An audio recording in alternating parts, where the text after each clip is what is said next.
pledge allegiance to the flag of the United States of America and to the republic for which it stands, one nation, under God, indivisible, with liberty and justice for all.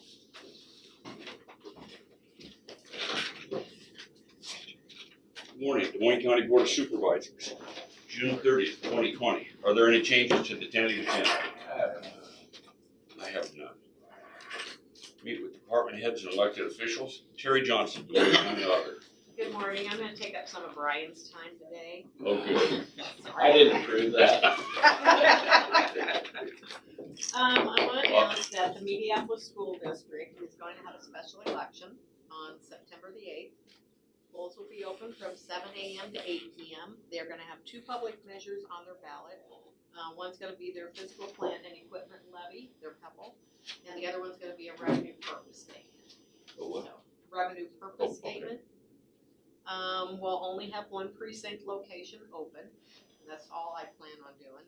It will be Mediapolis City Hall. And the ballots will be available for absentee voting on August the 3rd or sooner, as soon as we can get the ballots and stuff. What's the date of that again? September the 8th. It's the day after Labor Day. Okay. And the other thing is 2020 general election. We will start accepting absentee ballot request forms on July the 6th, next Monday. However, ballots will not be mailed out until October the 5th. So if somebody submits their absentee request form and wonders where their ballot is at, we cannot officially mail those out until October the 5th. And another thing is we now have our new election website, and it's up and running. We still have things to add to it and tweak it and everything else. We'll constantly be adding stuff to that. But the website is at dmcountyelections.iowa.gov. And Colin was going to create a link on the website, because on our website, underneath our government, there's like elections and voting. And I believe you were going to create that link so that whenever We redirected all the elections and voting to go to the new website. Okay, so anything that's on our website that says elections and voting, if they click on that, it should automatically direct them to the new website. And it's very user-friendly. It has all the information. It has a lot of links to the Secretary of State's website for, frequently asked questions and all kinds of stuff. But then there's also some headlines on there. We're going to have all of our recent elections listed on there so that you can find out what's going on for those elections. And we've got our absentee request form on there, and it's the one that has all of the important dates on it, because then that way if somebody prints that out, they can see what all those important dates are. They're right in front of them. They don't have to look for them. So, and also when people start submitting those forms for the general election, if there's family members, if there's two people or four people in your family, you can send all those request forms in the same envelope. You don't have to send them in individual envelopes. So just to save yourself postage, and if anybody wants one of those forms, they can either print it off of our website or they can call us and we will mail them, the request forms too. So there's all of those options. So, because we don't expect the Secretary of State to be able to do the mass mailing again, because the legislators put a kibosh to that. So we're going to be depending on the voters themselves and the residents to request and push, and all that. Like I said, all they have to do is call us and we'll send them a request form, or they can print it off the website because it has our address on there that they can submit those and send them to us. So The precincts, cutting precincts, you only had 2 places to vote. that won't be happening during the general. The general, it worked well for the primary because we usually don't have a large turnout anyway, but for the general, we could never do that.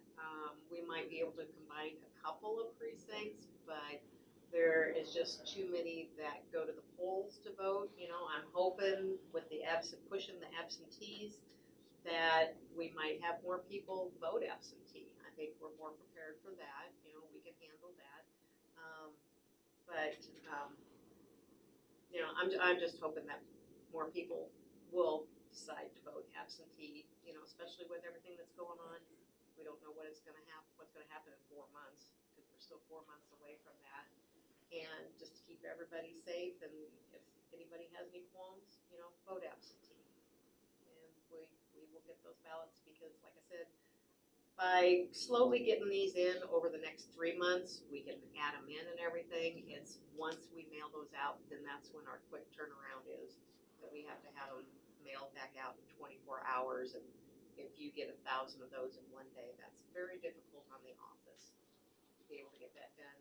Because after the Secretary of State did that first Friday that we got swamped with those, we were here till 7 o'clock that night.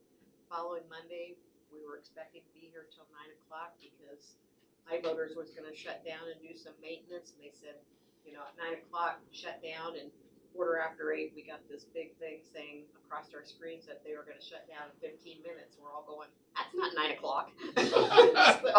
So we were out of here by 8:30 that night, so. But, yeah, if everybody just starts submitting their request forms, at least we can gradually get those, slowly get them added in. And then that way, when we're ready to start processing them, we can do batches at a time in preparation for the October the 5th mailing date.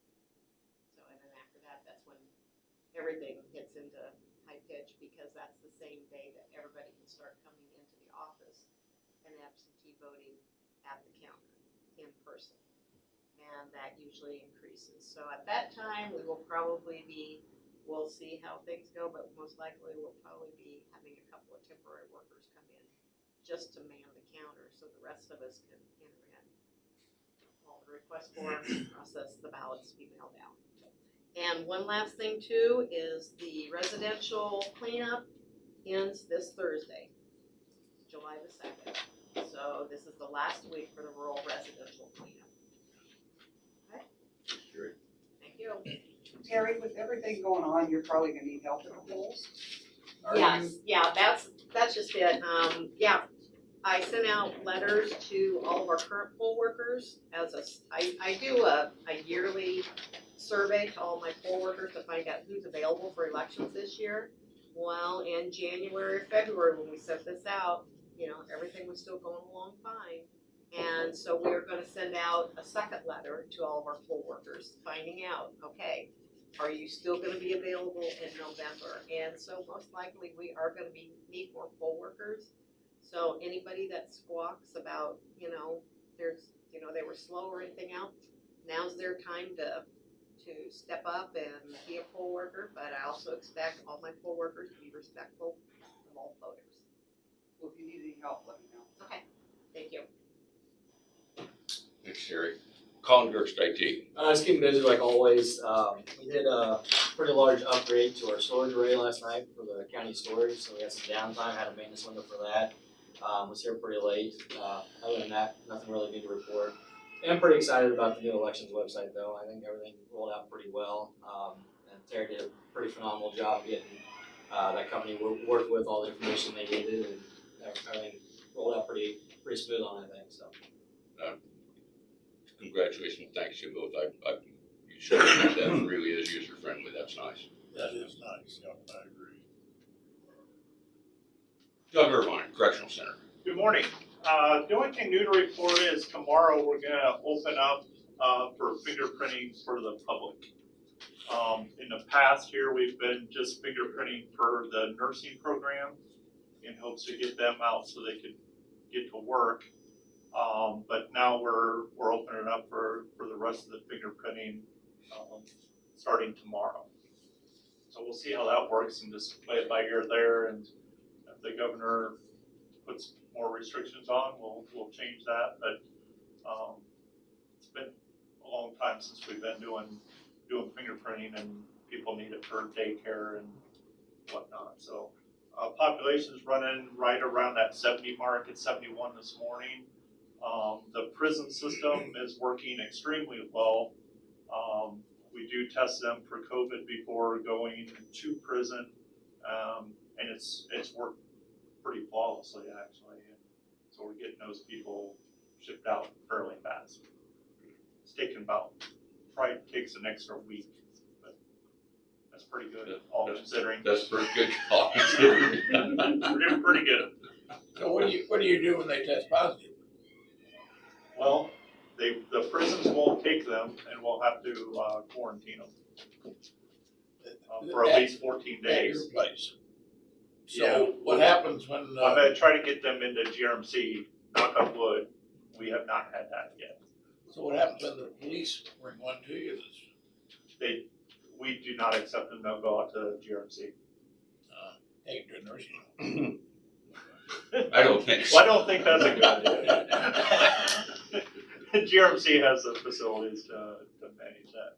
Doug, I see where you're, gonna have your 20-hour in-service training in September, the one that you're supposed to have earlier this year. Yeah, It's so, gonna be in September. yes, Yeah. those are getting back to going, and the jail inspectors waived all that training, because, we haven't been able to get our yearly training in, so. But that's gonna kick back in, like I say, in September. We do have some fire training that's actually coming up later this month, so everything's getting back to, everybody's getting trained, getting their training hours in. So that COVID probably wouldn't attack anybody that was gonna be in jail, because the rioters don't get it, protesters don't get it. Yeah, it's a little hard in the jail to keep that 6 foot spacing, but we're doing the very best we can. I think we got a good system in place.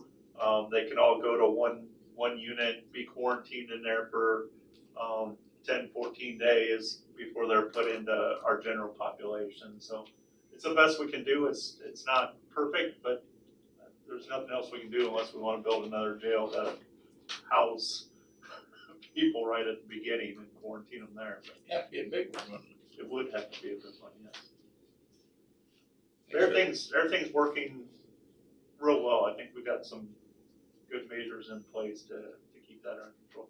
Thank you for that. I think you're right. I think you are doing a good job out there. Thank you. Brian Carter, Secondary Roads. Good morning. I guess a couple quick project updates. Iowa City Road's done, open to traffic and completed, so that turned out well. Gear Avenue is slowed down a little bit. Contractor had some fairly significant equipment issues last week that set them back just a little bit, so hopefully they'll be able to do their final paving this week is the goal. Thursday is actually their goal right now. And so that's moving. Upper Flint closed on yesterday, so it is closed down now, and I don't guessing the contractor maybe started removals today, but I doubt they started yesterday. I didn't get out there. Bridges are moving along. First deck pour could be next week. There's signs of that. So, and then that crew would move over. There's only one crew out there right at the moment, so I'm assuming that crew will then move over and start working on the other deck and going from there. And then there's some grading and asphalt and stuff, so there's work to do.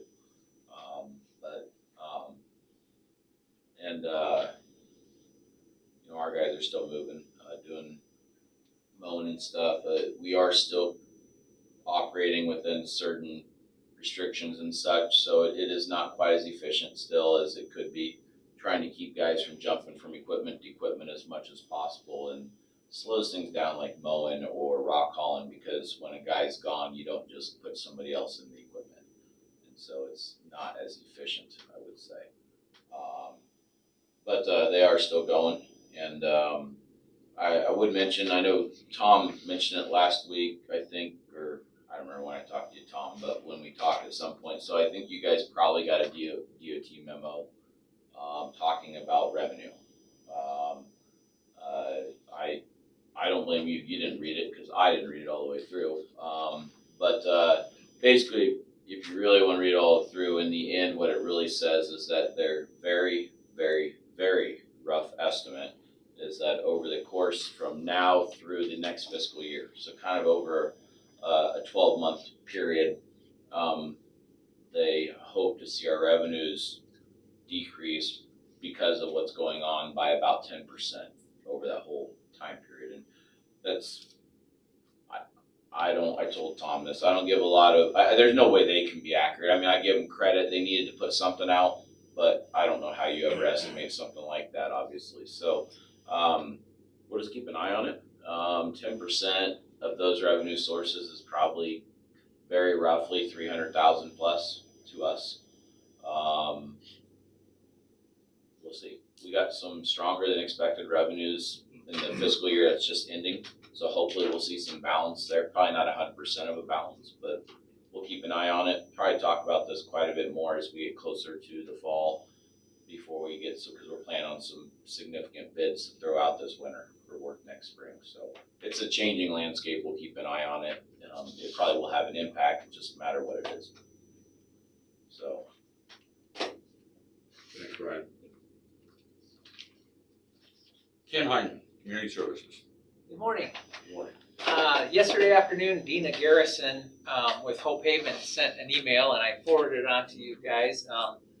Basically, that Hope Haven Area Development, in partnership with ADS and Young House Family Services, will be opening what they're calling River Cross, a dual diagnosis program to treat individuals with mental illness and substance use disorders.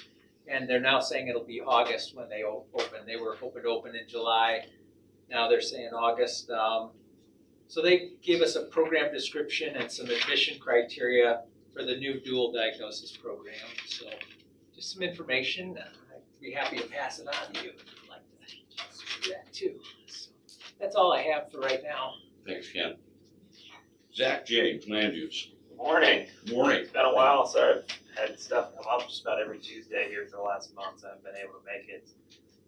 But we've been pretty busy here over the last couple months. I know Jared's been giving you updates, but we had a couple larger subdivisions that are a little more complicated, and a couple zoning permits as well that were a little complicated that I think we've kind of worked through, or at least close to working through. And so the last couple weeks have been a little bit quieter now that we've kind of got through some of those. We haven't had as many inquiries here in the last couple weeks either, so that's freed up a little time for Jared to focus more on some of the updates that we were working on with the ordinances. It's kind of got pushed to the side for a while, so we're hopeful that we can get through those and get all those ordinances updated, because we were hoping to get that done by the end of the fiscal year, but we're going to miss that. So other than that, I guess I'll say thank you to Tom. I think Jared probably mentioned something too, that we did find out our persistence with our legislators came through on changing that language in that House file for how membership of zoning and board of adjustment was done. So thanks, Tom, for your help there and being persistent. And I think that would be really helpful and really good for Des Moines County. So other than that, we do have an item on the agenda. It's kind of a unique one, and I think we might have one subdivision here possibly next week or the week after as well. So and I'm hopeful Jared's on the line, because I can work my way through this item, but he would know a lot more than I will. So, okay, good. Thanks, Zach. Angie Vaughn, Safety. Good morning. We are keeping busy. During the COVID, I think I told you guys before, with everyone kind of being hyper vigilant with everything going on, we've seen a big decrease in our incidents and accidents. We are kind of starting to see them come back up as everyone's starting to get out and more active and things getting done.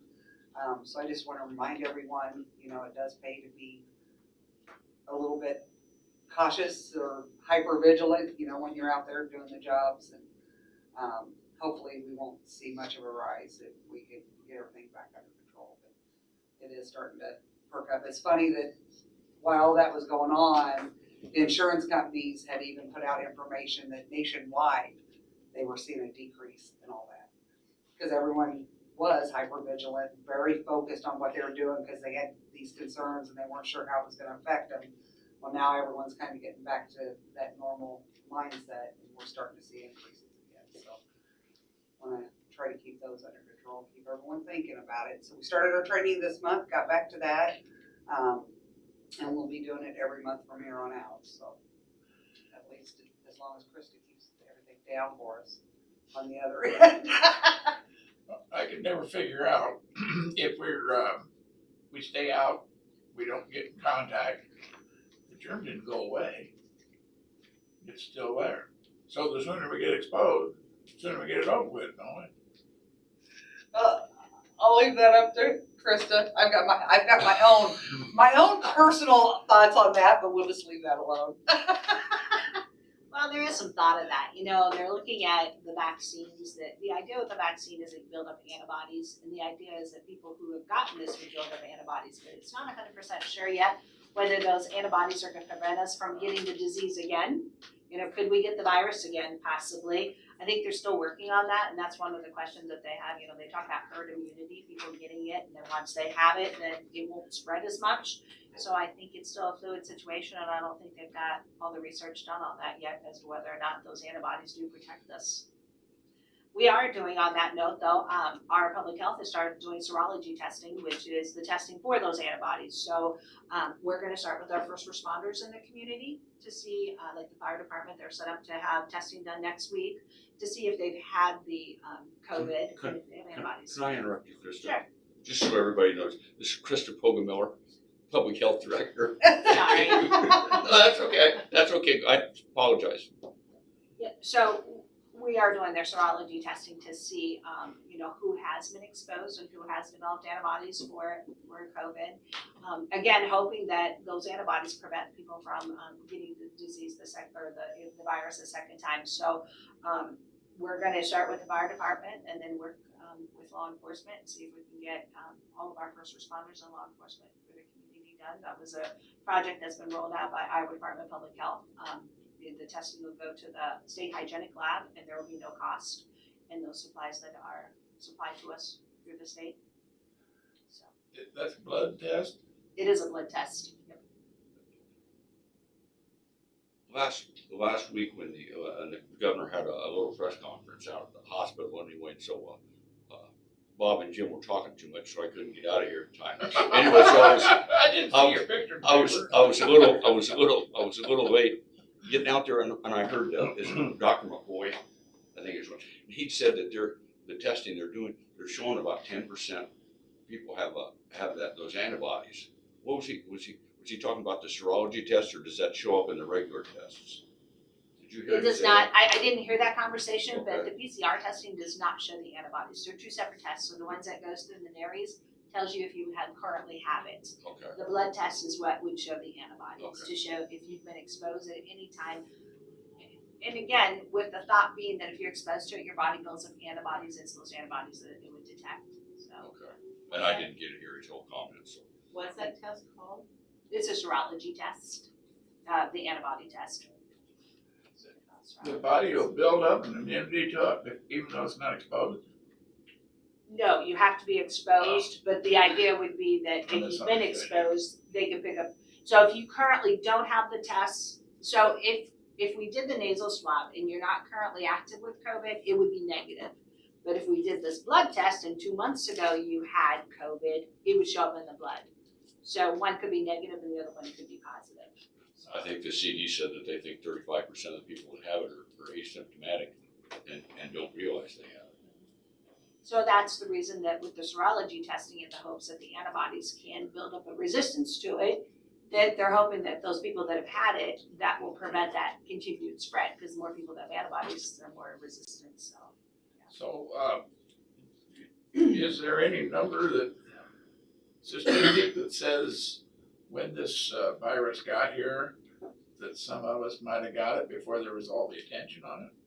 That could be, and I think though the serology testing will tell that, because a lot of people have said, gee, I was really sick in January, February, and then haven't been sick since. So I think this will tell them whether or not they've had this, because those antibodies would be in their system.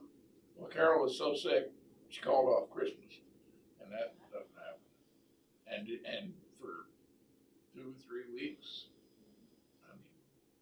I think I had it too. I came down and gave it to Jim. So I think he's had it. Yep. It's bad stuff. It'll be interesting to see how many people do come back. We've done some testing and all those serologies so far have been negative. And a lot of those people were same thing, very sick in January, February. There's a lot of other things out there. Sometimes it's. I was talking to him about it. Of course, needless to say, when I had something sick. Did you rule out rabies? Coink. When then, whenever we had a problem in the hog house, you know, it had a lot of hogs, a lot of buildings. And whenever something came up, we either hung ropes from the ceiling so we get the saliva from all of the pen, or we came in, did a blood test, took blood out of all those in the pen. And so needless to say, when I was talking about how sick we were, he said, did you happen to draw blood when you went to the doctor? Because Carol went to the doctor. And we said, no, I don't think. But he said his brother and his wife in Nebraska had the same thing, about the same time. Terrible sick, terrible sick. I can see why, if you have anything wrong, you're gonna make it. That is, she just had an awful time breathing. It was nasty stuff. So. It's interesting, some people get it and they're completely asymptomatic, and other people are just, it really hits them very, very hard. The good thing is, though, they have more drugs now that they can use, medications that they can use, the remdesivir and dexamethasone and different medications that they're showing are helping decrease the length of time people are in the hospital anyway, so hopefully decreasing some of those symptoms. That's a good thing. Currently in our county, we have 84 cases, so we're continuing the investigations. You know, there's, again, a fluid situation, so our guidance as far as what we do for contact tracing, we're continuing that. Some of our follow-up has changed a little bit, so we're continuing with the mitigation, trying to make sure that those people that are positive out in the community, that, you know, they're getting that education from our public health nurses, to make sure that they're, you know, staying within the isolation. We contact anyone that they've come in contact with, because we don't want that to spread. So even if someone's asymptomatic and has been exposed, so we work very hard with them to make sure that, you know, we're limiting that exposure.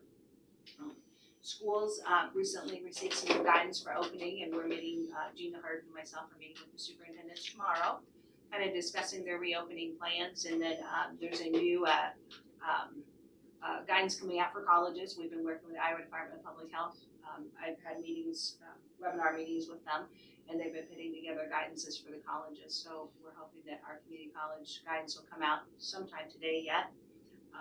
And help them, because they're looking at opening this fall, and Iowa Department of Public Health wants to make sure that they have guidance as far as, you know, testing and should there be any concerns, you know, as far as how to treat potential of an outbreak or anything such as that. So, and other than that, it's just the end of our grant year, and we're kind of wrapping up our grants for public health. So just a busy time of the year, and we are still doing screening for the courthouse. So. Thanks, Krista. First one here is Rodney Bleasner of Maintenance. Rodney Bleasner, Maintenance. Good morning. We got a lot of stuff going on, but report today. Thank you. Thank you, Rodney. Chris Lee, Conservation. Chris Lee, Conservation. Good morning. Can you guys hear me all right? We can. Good. Different computer today. Okay. As we have been for months, we are incredibly busy. Parks are full with the holiday weekend coming up. I would like to remind everybody that even though fireworks are legal in Iowa, they are not legal in county parks. And so we will have a zero tolerance policy for fireworks in our parks. So just keep that in mind. The river kind of hovers right there at that mark of being just a little too high to put docks out. I know some of the boat ramps that we have are still somewhat accessible, but I know we get a lot of questions about boat ramps. There are boat docks anyway at those ramps. We can't put those out when the river is at or near flood state. It will need to be get down to certain levels, and that varies per ramp. And it needs to be falling before we will put docks out. With the way that river behaves anymore, it doesn't take a lot of rain in the watershed to send that river flying up in a hurry, and those docks are quite expensive. So we've been caught too many times either not being able to get our docks, or having them float off the poles, or having them getting damaged with a river that comes up too fast before we can get there and get them picked up. So we're a little gun shy in putting those out. Our newsletter comes out next week. And in that, we do publish the river stages that which we use as our trigger points for putting those docs out. So if you don't get our newsletter, go to our website and just enter your email and sign up. We put a newsletter out quarterly. We try to update folks on what's going on with our department, and we always try to highlight a park or some feature of our operations. This month we're highlighting those boat ramps and river access, and those will let you know what river stages we put docks out. We are in the process of hiring a new park ranger with the resignation that we had. We have a board meeting tomorrow, so we'll be going over that then. Summer camps also start up tomorrow. We're excited about that, even though they look very, very different from what they were in the past. We are still having them kind of on a limited basis with a limited number of participants, and those start this week and will run through the rest of this month and into, I believe, maybe the first week of August. And then the only other thing is we have had some issues with horses up at Big Hollow. There's been a number of instances where we've had riders out on our trails immediately following some rain, and we've got serious damage on our trails. We've had them ride through our campground, which isn't allowed, and so the damage is such that we're likely to have a conversation with the board on some policy stuff regarding that and how to better manage that issue.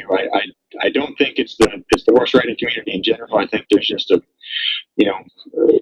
small minority of riders that are going out there and riding when they shouldn't be. But we don't want horses or bicycles even out on our trails when they're too wet. If you're going to leave marks in the trail, please stay off them. It's hard enough to maintain the trails as they are just with the sheer amount of foot traffic that we get, but you put a couple 1,000-pound animal on there. We literally have spots on the trail. I took a tape measure out there that the horse prints are 6 and 7 inches deep. And so for like 100-yard stretches of the trail. And so we can't have that. So we'll be working on a better way to manage that situation coming up in the future. But it's just a product of parks being busy. We love the people who are out using our parks and visiting our trails. We just kind of have to strike that balance between, maintenance and the high price. So I think that's it for today. Thanks, Chris. Thank you. I have Jared on here, so if you want to see if he has anything else to add to what Zach. Jared Lasser, land use. I didn't have anything else on what Zach said. Like I said, we'll keep moving forward on the land use ordinance updates. It's some more time to work on that lately, so hopefully over the next month or so we'll be able to move forward on that. And again, we're thankful how things appear to have worked out with that state legislation with the zoning commission membership. So we'll keep our eye on that just to make sure follow as that progresses and becomes final. So I don't have anything else. Thanks, Jared. Jackie Meyer, Clerk of Court. Jackie Meyer, Clerk of Court. Good morning. I am happy to announce that the Des Moines County Clerk's Office has been able to comply with the COVID-19 safety checklist that was issued from State Court Administration. So that has allowed us to open to the public in advance of the official court offices opening on July 13th. So I just want to say thanks to everyone who helped us get that put in place. Of course, we have the hallways and the courtrooms, as well as my offices, staged to maintain the 6-foot social distance and lots of safety protocols that we're complying with. So I'm really happy about that, and I just wanted to say a huge thank you to the Board of Supervisors and the Maintenance Department. Thank you. Quick question. We're screening people at the door.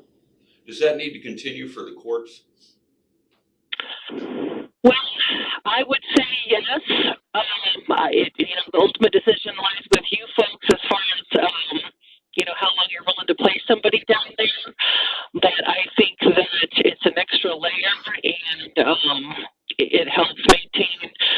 safety of the public as well as the workers and staff in the county building. Okay, thank you, Jackie. Sure, no problem. Thank you.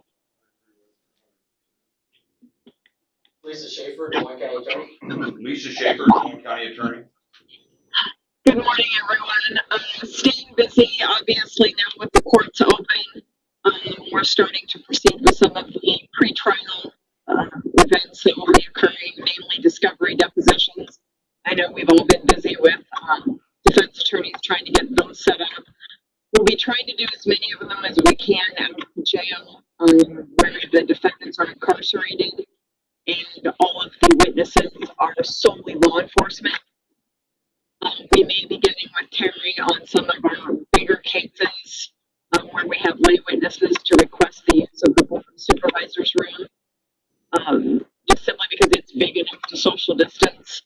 We're also working with other agencies that have bigger rooms. I know one of the attorneys has a case that actually has 4 co-defendants, which means those co-defendants, their attorneys, witnesses. You know, we're working with actually the arresting agency to see if they can provide the space for that. Also, currently just trying to make sense of the new statute that we signed into law on the 25th, changing fines, changing the way the jail will be seeking restitution for corrections fees because it will no longer be restitution. I'm hoping to meet with Governor and Sheriff Johnstone on that to discuss how we're going to proceed. I've actually done 3 in-person court hearings last week. I had 3 different motions to suppress hearings in the 3rd floor courtroom. Everything went very, very well. It went very smoothly.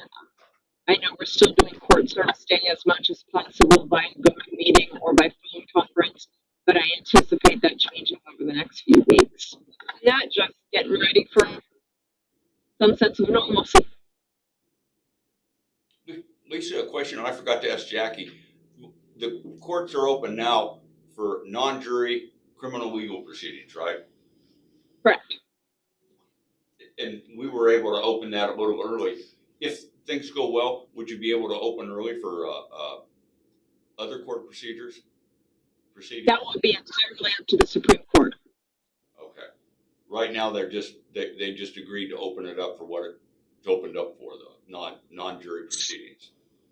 Yes, and not all counties have done it. Some counties are just waiting until the July 13th date. But that was the only caveat, is if you met the requirements, you could open up for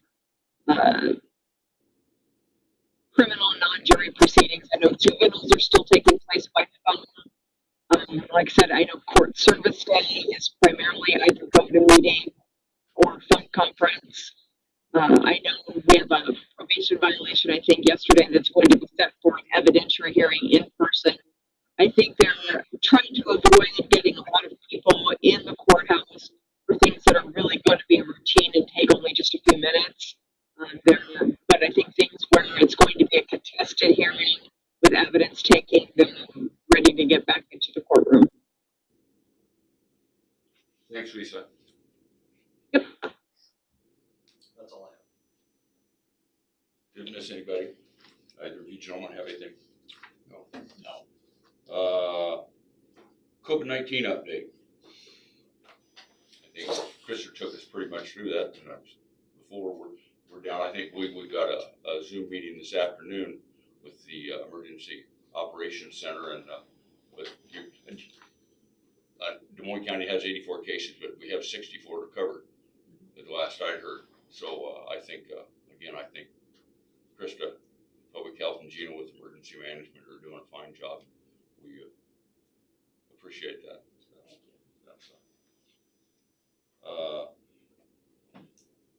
And we asked, or COVID-19 update, we discuss each week about that. Have we had anybody turned away that showed up with a fever or anything like that? Mm-hmm. No, and I've not seen any. People are bringing more masks in, and I'm not really, as far as I've heard, there's not been anyone that's refused to wear a mask. People are being very compliant with it. I think it's just become a routine everywhere. So when people come in, they expect to be screened, expect to have temps done, and expect to wear a mask. Chris, what's the travel restrictions for the state of Iowa on this now? There is no travel restriction for the state of Iowa. The only, Iowa Department of Public Health says that if you have traveled internationally, that you have to quarantine for 14 days. I know there's other states that are putting some travel restrictions in if you've gone to some of the hot spots like Florida, Texas, and those type of things, but that's not been restricted in Iowa at this time.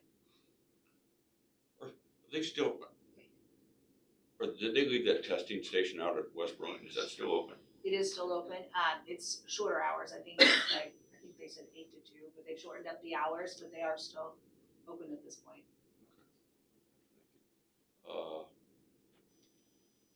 I don't know, the courts are working. I guess I would do this week by week, but I would say we keep the screening in place for at least another week. Yeah. And, If it doesn't bother Krista's you operation. live with that? Yeah, I think we're fine. We've got another part-time staff that's helping us, and thank you to Terry and her staff for helping us out with breaks. Giving that staff breaks helps us out so that, you know, we're not bringing additional staff over to give Maya a break occasionally, so it's working well. I think we're fine with it. Okay. And remember, every pandemic always has a second spike. So no matter how good we are, we should be expecting that second spike. So kind of keeping things in place might be a really good idea. Troublemaker. Sorry. Correspondence. I have none. We have none. Proceed to discussion and vote. We have accounts payable claims in the amount of $1,159,849.33. Move to approve. Second. Terry? Jim Carrey, Yes. Bob Beck, Yes. Tom Broker. Yes.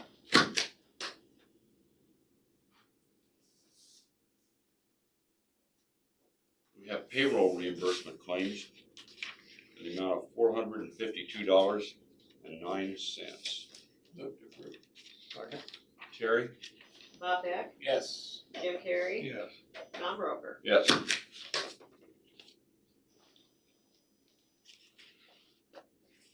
We have the recorder's fiscal 21 designation of official depository.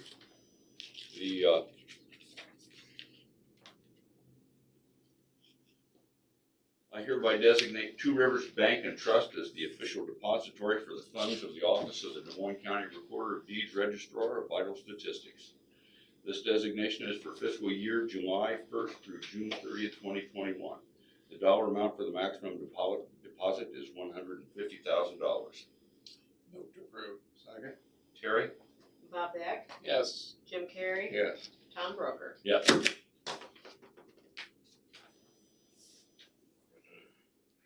We have the treasurer's fiscal 21 list of depositories. The following is a list of depositories for the treasurer's office for the period July 1st, 2020 through June 30th, 2021. It is being submitted for your approval in accordance with Chapter 12C.2 of the Iowa Code. The Farmers and Merchants Bank and Trust Burlington, with a limit of $20 million. Two Rivers Bank and Trust Burlington with a limit of $15 million. Danville State Savings Bank in local office in Danville, limit of $5 million. The Mediapolis Savings Bank, limit of $12 million. Iowa Public Agency Investment Trust, $16 million. Great Western Bank, Burlington, Iowa, $8 million. The Farmers Savings Bank, Burlington local office, $5 million, and Midwest One Bank, Burlington, Iowa, $5 million. Move to approve. Second. Terry? Jim Carrey, Yes. Bob Beck, Yes. Tom Broker. Yes.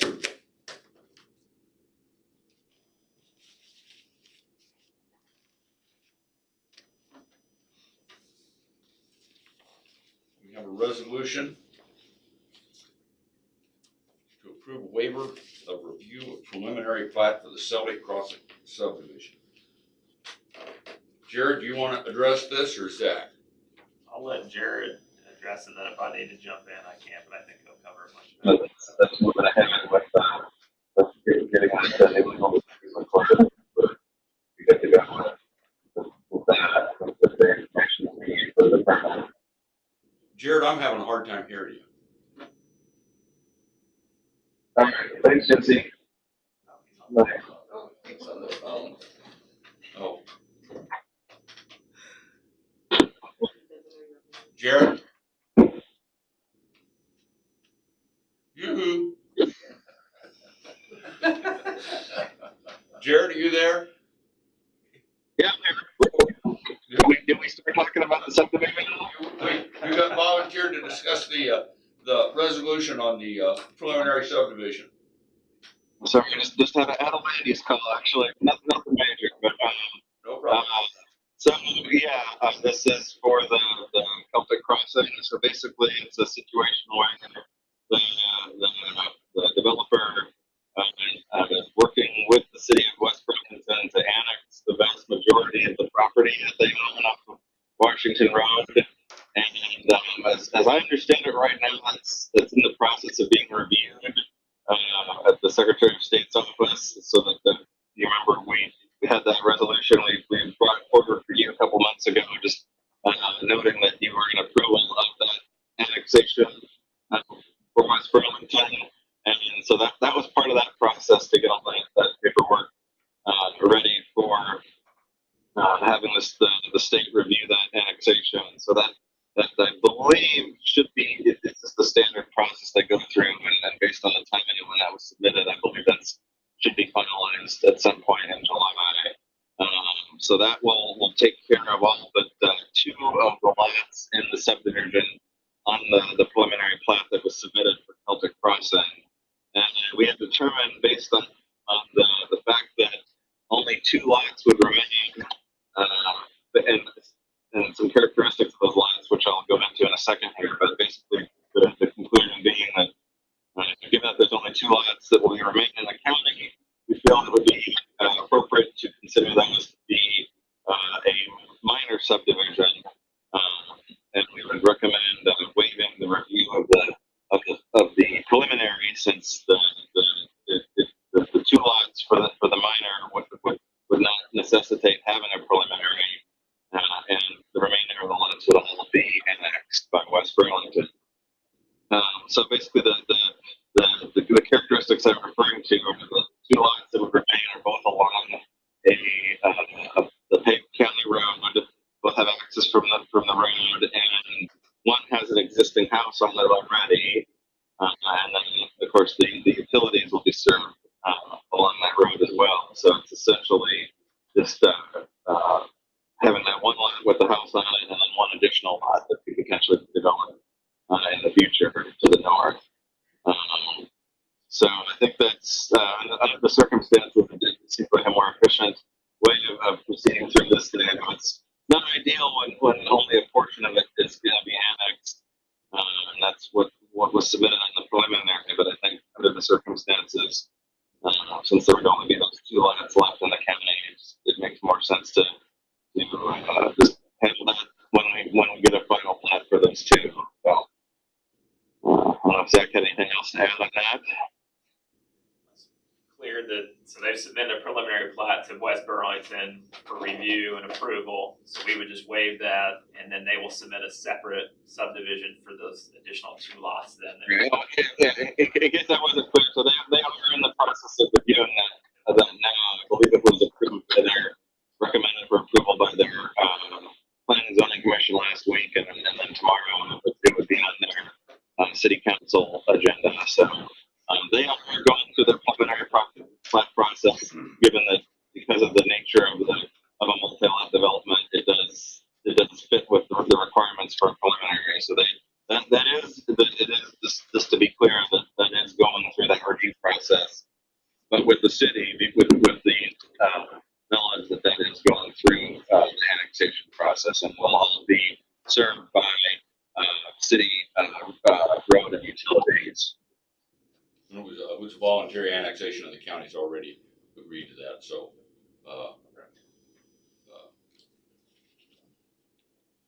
You're still looking for a approval.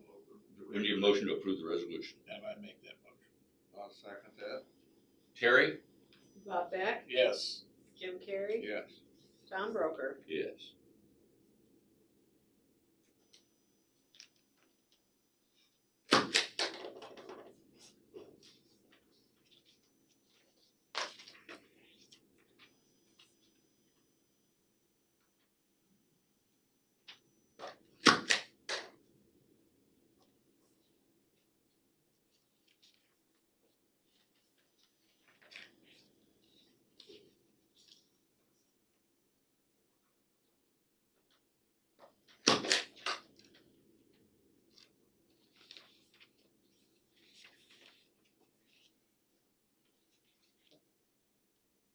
Okay, we have a resolution approving issuance of general obligation loan agreement anticipation project note not to exceed $300,000.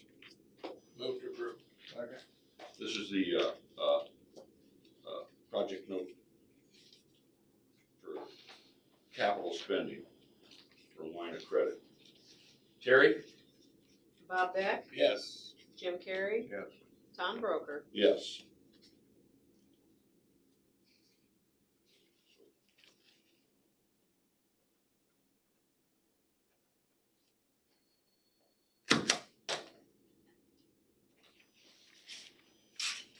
Then we have a resolution approving issuance of a general obligation loan agreement anticipation note not to exceed $1 million, and this is for the county's insurance program. Move to approve. Second. Terry? Bob Beck, Yes. Jim Carrey, Yes. Tom Broker. Yes.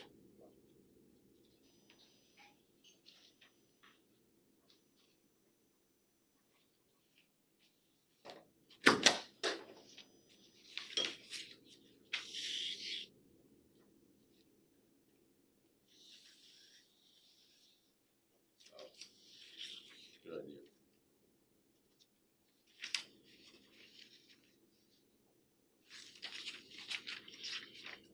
We have a fireworks permit for Spirit Hollow for the 4th of July. Everything is, as usual, in order from the auditor's office. Move to approve. Second. Terry? Jim Carrey, Yes. Bob Beck, Yes. Tom Broker. Yes.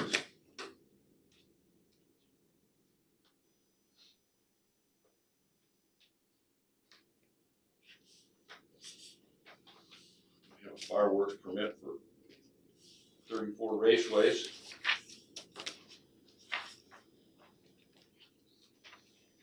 For the 3rd of July. I was happy to see those guys got to reopen. Move to approve. Second. Terry? Jim Carrey, Yes. Bob Beck, Yes. Tom Broker. Yes.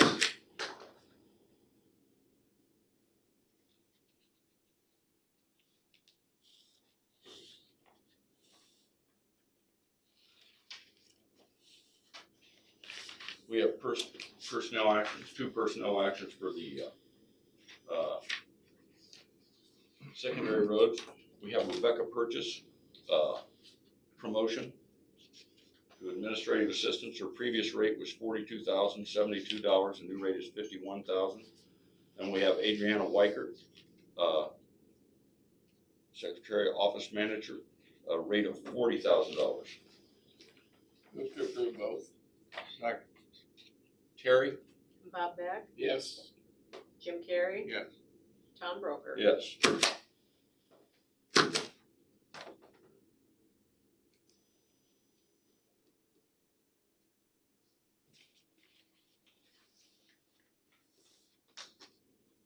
We have reports. We have the recorder's report of fees collected for fiscal year 1920.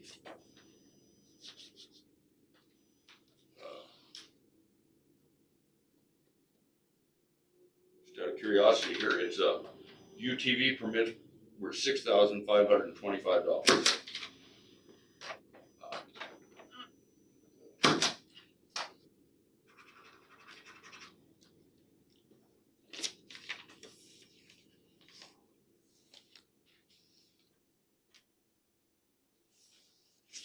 We have minutes for the regular meeting of June 23rd, Move to approve. 2020. Second. Terry? Bob Beck, Yes. Jim Carrey, Yes. Tom Broker. Yes.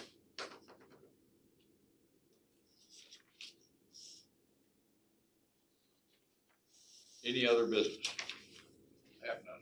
I have none. Future agenda items.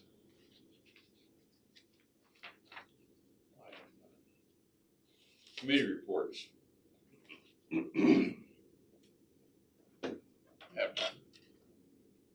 I had a final workforce meeting with the new Mississippi Valley Regional workforce. We're just trying to get everything in line for July the 1st when it changes. Not much to report on there. Then I had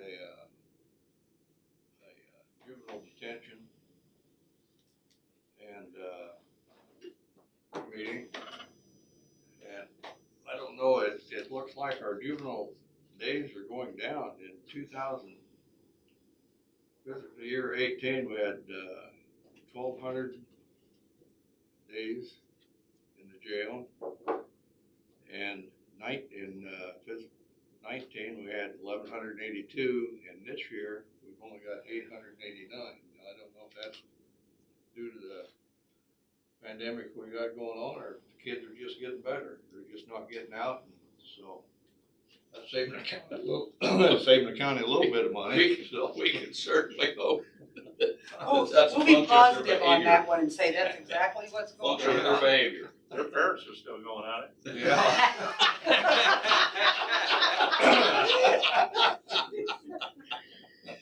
Yeah. So, but, and we are gonna, we let the bid out for a little over $43,000 to put a new roof on the detention center, on juvenile detention center down there. And then I had a Southeast Iowa Crime Commission, and everything's going pretty good there. We had one car that got wrecked. The gal rear-ended somebody that stopped, and we had to replace that car. And they're going all now to Ford Tauruses, getting Chevy Palace, so now they're moving all to Ford Tauruses because of the way the cages and everything go in, and comfort. So that's what they're claiming. And so they're getting ready to go on that, firearm training. That FAT simulator? Yeah, the FAST simulator, yeah, they're starting to get moving on that. It's a little slow this year because of the COVID-19. Did Burlington purchase one of them? If they haven't yet, they are purchasing one. I don't know if it's the FATS system, that's a name brand, Yeah. but something similar to it. I don't know if they made that purchase Yeah, yet. they had mentioned that maybe Burlington had one of them and didn't know how the training was gonna go for the sheriff's department, if they were still gonna use the crime commission or if they was going in with the sheriff's department, so. Yeah, and I don't know how the crime commission, we had that last year, Yeah, or earlier this year actually, and, works great. works great. It's a great system.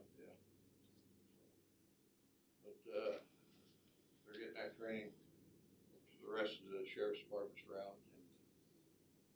And that's all I had. Thanks, Jim.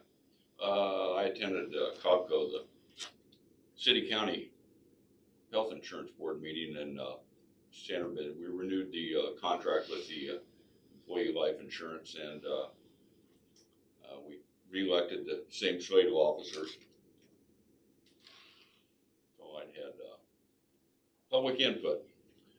Go ahead, I'm sorry. That's all right, my fault. I had a chance and didn't tell you, but I did attend a DCAT meeting on the telephone. I just happened to remember going down the road, otherwise I was gonna forget it. You were driving while you were at the meeting? I pulled over. Angie, oh, that attaboy.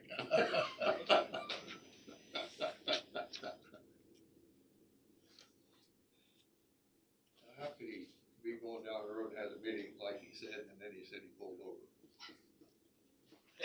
Believe me, I pulled over. I do not get along on the phone.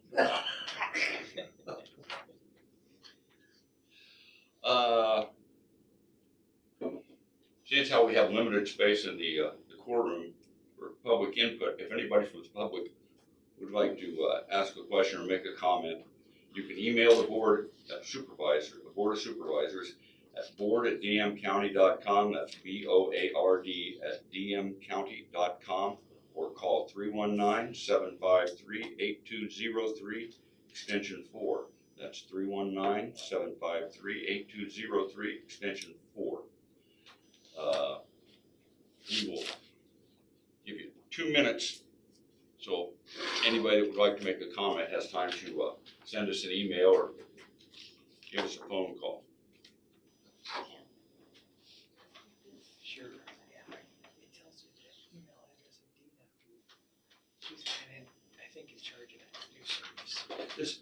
Colin, does that tell you if people that, besides the department heads that would be on that, if other people are on there. Well, yeah. I mean, if the general public or somebody just The watching. YouTube has 8 views on it right now. 1 or 2 might be from my office, so there's probably 6 or 7 I think public folk watching it. Rander's on there. Well, that's the WebEx. That's separate Oh, from the YouTube live stream. So We probably aren't close to monetizing that no, YouTube channel. not quite. So Sponsors, yeah. maybe get some sponsor T-shirts for the board or something. Yeah. General Electric. Ford. General Motors. We get roughly, I think it depends on the stream, but probably about 40, 50, somewhere in that ballpark average for views on the weekly board meeting, so, which is probably pretty good. Are those just people trying to get some sleep?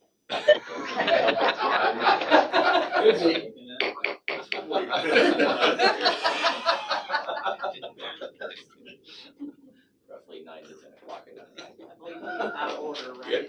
he is out of order. Support family members. Jim, it's Lisa Schaefer. I got an answer to your question on the fire ant simulator.